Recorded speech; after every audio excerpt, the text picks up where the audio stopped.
Arya Samaj convener రామార్తి Gangadhar ఉన్నారు. Sir, ఊర పండుగ శుభాకాంక్షలు. సార్, ఏ విధంగా చేశారు ఈసారి ఏర్పాట్లు ఊర పండుగ? ఈరోజు ఇందూరు ప్రజలు చాలా పెద్ద ఎత్తున సంతోషంగా ఈ యొక్క ప్రతి సంవత్సరము ఆషాఢ మాసంలో జరుపుకునే ఈ యొక్క పండుగని మహిళలు మరియు పెద్దలు చాలామంది మరియు లీడర్లు కూడా ఎమ్మెల్సీ ఎమ్మెల్యేలు వారు కూడా ఈ యొక్క పండుగను పాల్గొంటారు.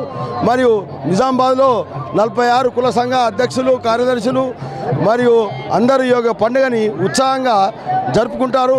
ఈరోజు 7 గంటల నుంచి చిన్నపల్లి గడి నుంచి ప్రారంభమై నకాశ్ గల్లీకి పోయి అక్కడ 4 ప్రతిమను తీసుకొని బోగసాని మరియు రాయుడులు తీసుకొని అక్కడ ప్రతిష్ఠించి ఇక్కడికి పూజ సామాన్తో మేము ఇక్కడ బయలుదేరి ఈ గద్దె దగ్గర దేవతలను పూజ చేసుకొని ఇక్కడి నుంచి 10 గంటలకు ఉత్సాహంగా పోతురాజులతో చాలా బ్రహ్మాండంగా ఈ యొక్క పండుగని ఇందూరు ప్రజలు జరుపుకుంటున్నారు. మీ ద్వారా ఇందూరు ప్రజలకు శుభాకాంక్షలు చెప్తున్నాము. Thank you sir.